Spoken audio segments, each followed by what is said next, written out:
What's up, YouTube? How you guys doing today? Mike Duncan coming back here again. This time I am going to ask you to like and subscribe because I am starting to put more content on. And today I'm going to discuss, I loaded a video on here of my new 2019, new to me, Peterbilt. You guys realize if y'all been following my videos, I was doing lease purchase with US Express.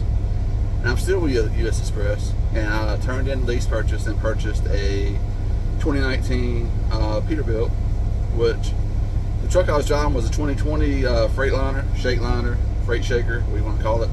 And I decided me put my money into something I wanted to be something I felt was more dependable, more reliable. I had no issues with that truck. Just some things I didn't like about it, and being such a big investment, you want to make sure you get something that you're comfortable with. And Peterbilt, it's a great built truck. I actually have less miles on this 2019 than I have on the 2020, so that's a good thing.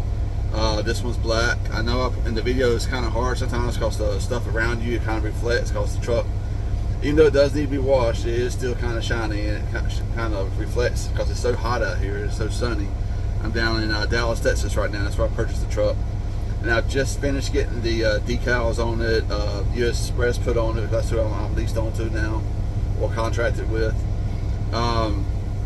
So the reason I want to post this video was I made a comment a while back that everybody's putting down lease purchase, especially with mega carriers. And I'm like, mega carriers are not a bad way to go with lease purchase. Actually, with lease purchase, it's probably one of the better ways. With US Express, they have a lot of contracts. Now they're linked with Swift and Night, and we already own Total and Variant, so we got all these different accounts that they were able to work with. They always keep me going. I've been down here in Texas since I got here Thursday evening. I delivered a load on Friday morning, and now it is what's the day? Thursday. So I've been here for a while. They don't really do much on the weekends as far as all the paperwork stuff and getting the trucks switched over and everything. So I didn't actually pick the truck up till Monday, and that lady was too late to get the DOT inspections and all that. So here I am now on Thursday, but it's been a process, but it's been worth it. And I've already had to turn down 3 loads since I've been here because they keep I'm staying on the same contract I was on, and they keep sending me loads because that's just how they are right now. The economy is struggling. Some of the loads I get aren't as I would love to get $4 or $5 loads all the time, and I do get them rarely, but a lot of times you're around the 240 to 280 range. I have gotten a $5 one and twice, but they were shorter loads, so it didn't really calculate for much. But I didn't have to buy gas for it because I already had fuel, so kind of worked out there. And with US Express, I know a lot of companies, they post what you get with the company. I get 67% of my mileage. Now, different contracts do different things, but on my contract, it's 67 cents per mileage. There's no trailer fee, and whatever the company pays for the fuel, I get the 100% the fuel surcharge. The 2 loads I turned down, each one was offering between $400 and $500 worth of fuel surcharge alone. And it used to be down in Texas, you can get fuel for really cheap with the company discount. Not here lately. The economy is just shit right now on fuel, but I was just wanting to prove that you can do lease purchase into the process of buying your own truck. It works different for everybody, and I will post a more in-depth video later on. But my process, the way it worked was, I got my CDL. First company I went with was Western Express. Everybody seen that video, and worst 4 weeks of my life, because I wasn't there very long. I went with the trainer, we got into it, and then I told him to just take me back to the terminal. He took me back. I took an airplane home, and then they called me to come back and get my truck. So I said, well, shit, they would still give me a truck, I'll do it. Left there, even after they get your truck, they keep you running looking for trailers and leave you sitting for long periods of time. So I left there. You don't get into all that right now. There's a whole other video on that if you want to look into it. I was with Snyder for a while. Snyder was a good company, but they just didn't have accounts in my area where I live of anything I wanted to go on to, and over the road just wasn't paying it 40 something cents a mile, 48, 46, whatever the hell it was, I don't remember. Other than that, and they're constantly got you watching videos on safety. If you don't watch it, they'll shut you down until you watch the video. Just all kinds of crazy stuff like that. Came on with US Express, went through a couple different accounts, and I decided then, and this is why I suggest this for everybody: don't get pushed into coming in and getting your own truck right away. Why? Make sure it's something you want to do. I mean, you get in here, and if you do a lease purchase, even walk away or whatever, you end up screwing up your credit and screwing up other things. Find a company that you're happy with, and then after that, decide if it's going to be something you want to do long term. If it is, maybe you do lease purchase, or go ahead and purchase something right away. I did lease purchase, and I was like, okay, because being a previous business owner, I was like, this is something I really want to do, or let me try it out. At this time, I've been driving for like a year already, and so this was the second process, and I said, yeah, I'm going to go ahead and do it. So I leased on, and the lease I did had a balloon payment at the end. I wanted it that way for one reason, because it's a walkaway lease. I could walk away anytime, or I could finance that first part through US Express, and then when the balloon payment came up, you would have to finance them outside the company, a bank or a loan company, whatever you find, and then finance that final part. Well, I knew that I probably would do one of two things. By the time the loan payment was getting close, I would either start looking for a place to finance that, or, which would probably be my bank more likely, or start looking for another truck. And that was a year ago when I first did a lease purchase. So, it's been right at the year, because it was August 11th, I think, when I first started lease purchase, when I first did the paperwork. So, this year has been a process, getting used to lease purchase. Had to go through the whole taxes thing. You got to pay so much money in taxes. Getting my financial set up with a company that handles my tax information for me. So basically, they have access to my pay statements, and they just take that and they calculate all the information in a year, boom, they do my taxes for me. So, those are things you got to work out. A lot of people say, yeah, get lease purchase, you get this much. They don't tell you about those taxes you got to pay at the end of the year. I ran into a guy that didn't have money put back to pay his taxes at the end of the year. I don't know what happened to him. I met him at a truck stop.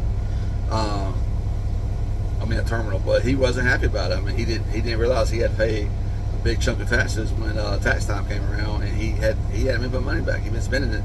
He was just thought he had a job. He didn't know he had a business. There's a difference. People got to realize that. And all companies, even the one I'm with, they try to get you in to do lease purchase. They don't really go into depth about the business of it. They say, oh yeah, you can make more money, blah blah blah. But for my process, I decided, okay, I'm going to start looking at trucks, and I found a Peterbilt that I like down here in Texas, and I came down here, picked it up, got here on Friday. They were not open again until Monday, so I had to wait till Monday until I started doing everything, getting everything switched over. And now, of course, wherever you lease on the company, they got to put their stuff in here. I got the tablet in here now. I had to get the US Express decals on the side, and the DOT number and all that, and my truck number. So, now I'm in the process of switching everything over, because I got to turn the lease purchase truck in. They're going to inspect it, tell me what I owe on it and all that good stuff. Now I can head out again. So it's been a process, but it's definitely been worth it. So for people that say mega carriers are bad, people that say lease purchase is bad, I prove both. I want mega carrier and I want lease purchase, and now I'm in my own truck. Really nice Peterbilt. It's in good condition. I've already had the inspections done. It's nice and clean, but I do have to go get it washed and everything. Once I get everything switched over and get it set up, I'm in the process of doing that now. Even though it's like 100 and some degrees outside, but Texas has been freaking hot all week. But yeah, so you guys definitely, if you like trucking, stick with it, but don't feel the need to go ahead and jump into stuff like you get all hyped up before you actually start thinking stuff through. Drive company first. Make sure it's something you want to do long term. Learn the stuff that you don't know when you come out of school. There's a lot of things when I came out of school I didn't know. When I first came out of school and was driving on my own, not long after I started driving, I had what they call a high hook. Never discussed high hooks before. But I had a basically when I was backing up to a trailer.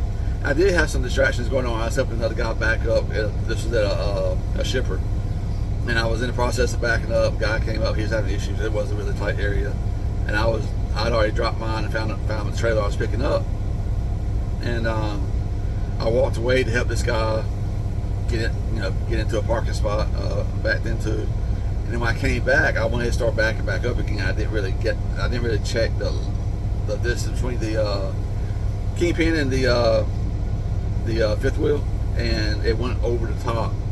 And since that truck didn't have the airbag back there, not the manual, I had to get somebody out to come out there and show me how to do it, with they unhook the wire and it's filling a brake and all that.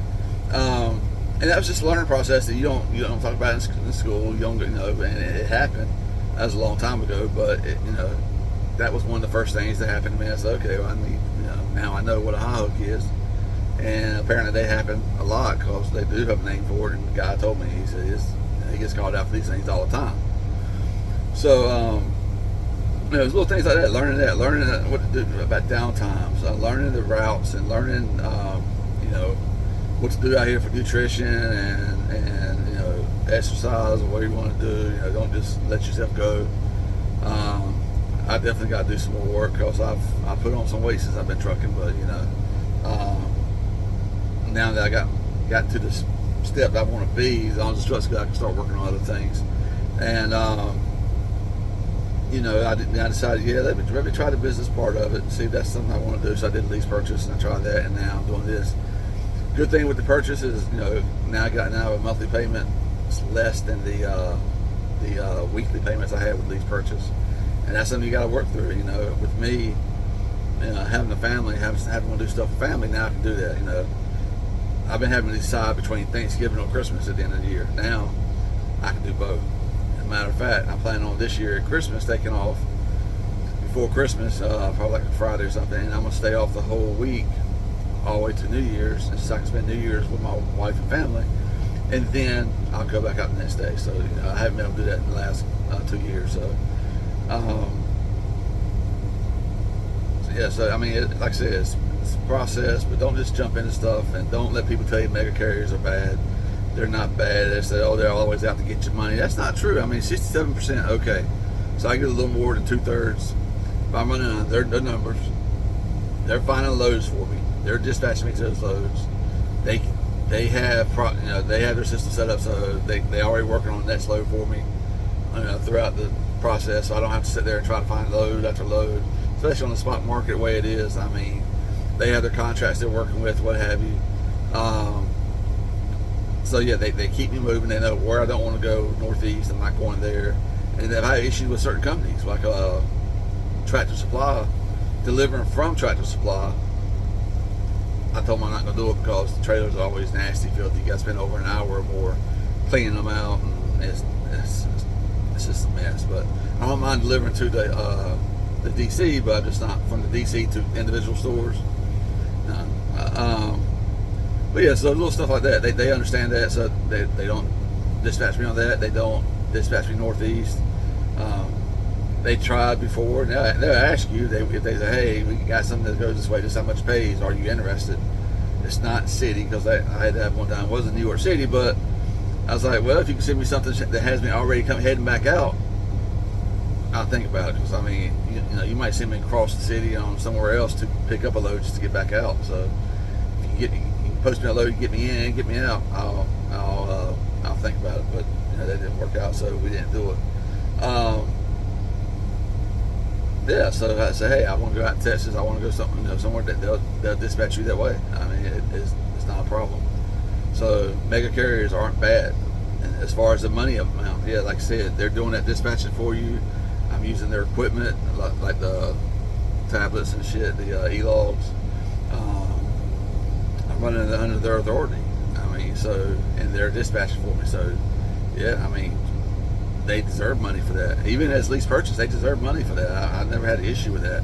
People, they're just taking all your money and they make you pay for it. Yeah, they are making you pay for the wear and tear of the truck, because you're driving the truck making your percentage of your money or whatever you're making. So yeah, they are going to charge you for that. But the lease purchase amount that I got charged for my truck, it was the value of the truck. It was like 80 something thousand, and back then that was the value of the truck. I mean, the insurance company said it was 91, and my total amount being financed was 99. I mean, so there's interest rates, of course. So yeah, mega carriers aren't bad. Lease purchase is not bad if you know that's what you want to do. If you want to go get in this long term, but like I say, what worked best for me was doing the different steps, and I suggest everybody, but for each their own. You do what's best for you. I mean, I got trucking in the family. I got uncles and brother-in-law and people that do trucking, and they love it. Doesn't mean I'm gonna love it. It might mean, hey, I'm cut from a different thread. I wasn't gonna like it. So, and then when you're out here, if it might be an option. If your credit is screwed up, work on your credit. People say fuel cards and what's the other one? All these different credit cards and stuff. I don't say that. I tell you what I did.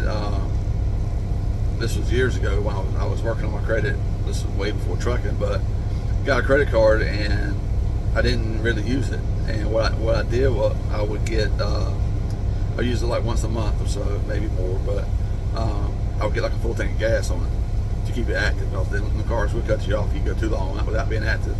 So I would use it like once a month and or more. But before I even got the bill, as soon as it was on the thing, I would go ahead and pay it, and I would pay the full amount.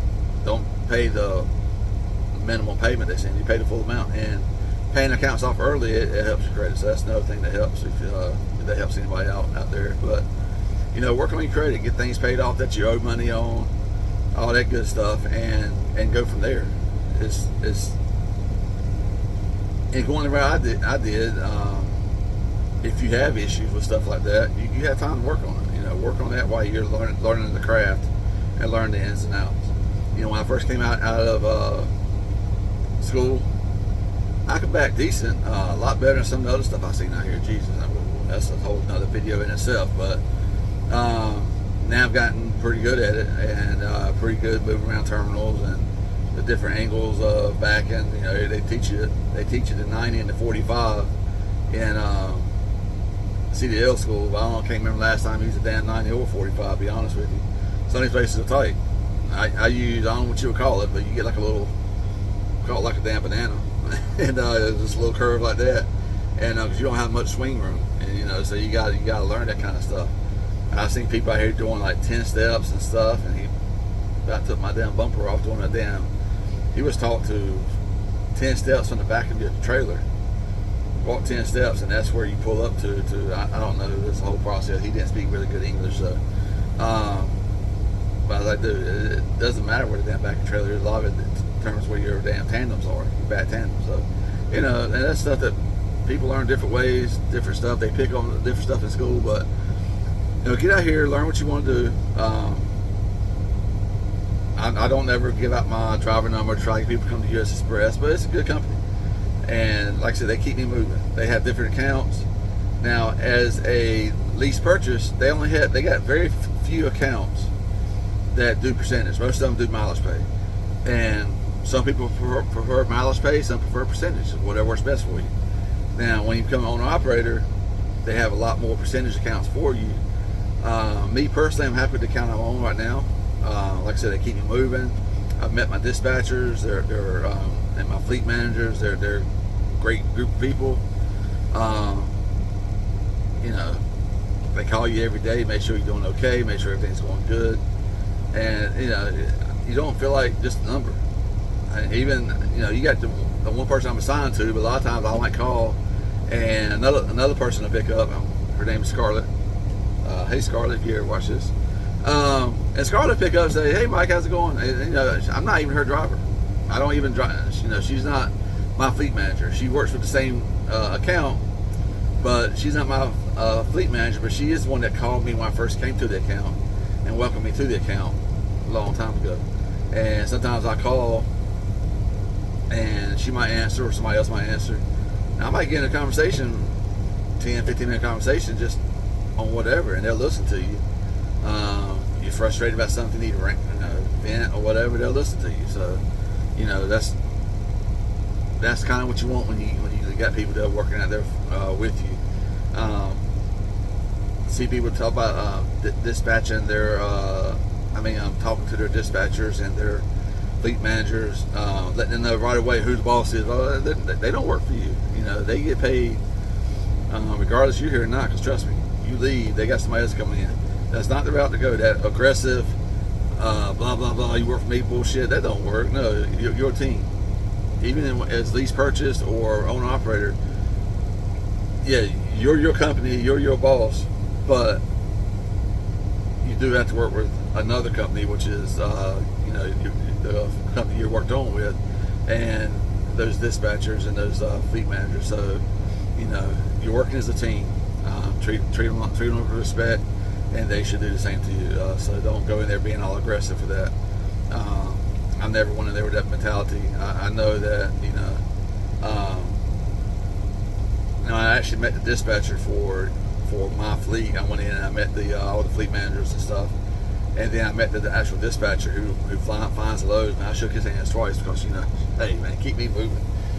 He's even had me go run looking for trailers for a shipper one time, and I was on my reset, so it stopped my reset, but he paid me for each trailer I found, and he even sent me a list of trailers that could be in the area, around the area. So yeah, I took that time. So all right, I'll go, because they can pay me money for each load anyway. Each trailer I bring in, yeah, I definitely do it, and they paid me some fuel too. So, but yeah, like I said, I don't put my number out there to try to get reference money, and that's what a lot of people do. They say, oh yeah, tell them my name or my number and all this stuff, and they want the referral. I don't care about getting a referral. I just want to make sure that if you do come to US Express, because of any videos I posted or in light of any videos I posted, just do the job, do it right, learn your craft. Don't come in here tearing stuff up. Me personally, I'm happy with the company. Mega carrier, yes, but Landstar and some of these other places, they you get paid 70%, but you also have a trailer fee. And if you get your own trailer, you get a higher percentage. But here, don't have to worry about that. I don't have to worry about doing just live loads and live unloads because I don't have a trailer fee. I'm not assigned a trailer, so 67% and no trailer fee is pretty equivalent to the Landstar 70%. Actually, no, Landstar is 65 or 70. Yeah, it might be 65. I can't remember. But either way, it's kind of equivalent. So I'm happy with where I'm at. In Landstar, where they require hazmat. Here, I don't have hazmat. Don't plan on getting it. And some accounts, of course, do require it. But like I said, I'm happy where I'm at. So yeah, just make sure it's something you want to do, and if that is the case, check out US Express. They have recently been purchased by Sprint, or they've been Sprint, excuse me. A lot of people think Sprint purchased Knight. No, Knight purchased Sprint. Sprint had their money was all screwed up. Knight was better with the money. So even though Sprint was bigger, Knight purchased Sprint, and then they purchased US Express, which we already own, Variant and Total, and I think there's 1-2 other ones out there that we own. So all that goes under one umbrella now, which is good. For us, because we get to look at different accounts. So once again, they keep you moving. That's the perk of a mega carrier. And if you find one that pays you good, a lot of the mega carriers, if they're paying mileage, their mileage is very equivalent to a lot of the smaller companies that pay mileage. Their percentage is, like I said, very equivalent to what other companies are paying to percentage pay. And you don't have to deal with the running on your own authority, getting your own authority, checking that out, filling out that paperwork every month, and paying these higher fees and stuff. So there's a lot involved when you run on your own authority, and there's more money involved. And this takes a lot of headache out of. This is usually the spot where most people stick, running under a different authority, and that's where I plan on staying. I don't want to go in the process, get my own authority, and then you're trying to find your own loads and all this other crazy crap. And no, I don't, especially in this economy. No, I'm not gonna do all that. But mega carrier and lease purchase is doable. It's doable. A lot of people out there, and my hat's out to all the people who thought otherwise, and now a lot of them are sitting at home because they can't get loads, and they can't get loads fast enough when they go on the board. I've seen a lot of videos of people getting out of trucking. Some owner operators getting out of trucking. Some are going back to company drivers, and my hat's off to all those guys that have they took their path and maybe it didn't work out. And who's to say this path I'm on, it might not work out, but right now I'm happy where I'm at, what I'm doing. So like I said, if you guys want to look into it, definitely check out US Express, which is not what the purpose of the video is. Video is think about lease purchase before you jump into it, but know there is a path to the next level. Because I was doing fine. I mean, I had no issues with this. I could have kept paying on that trailer weekly, and then finance that last part of it, and been good with it. But like I said, I wanted to go to a different brand. I want to go to a Peterbilt. Thought about Kenworth, but I settled on Peterbilt, and I'm happy for it. I feel like it's a sturdier truck. I feel like it's got a lot more power, definitely, and I should be moving out my first load here probably in the morning. So thank you guys for checking me out. I will be posting more videos about my journey now that I have the owner operator tag, and I will make sure you keep you guys informed on things I go through and things that happen under this new adventure. But definitely like, subscribe, share, all that good stuff. And you guys have a good day, and I'll talk to you guys later. Bye-bye.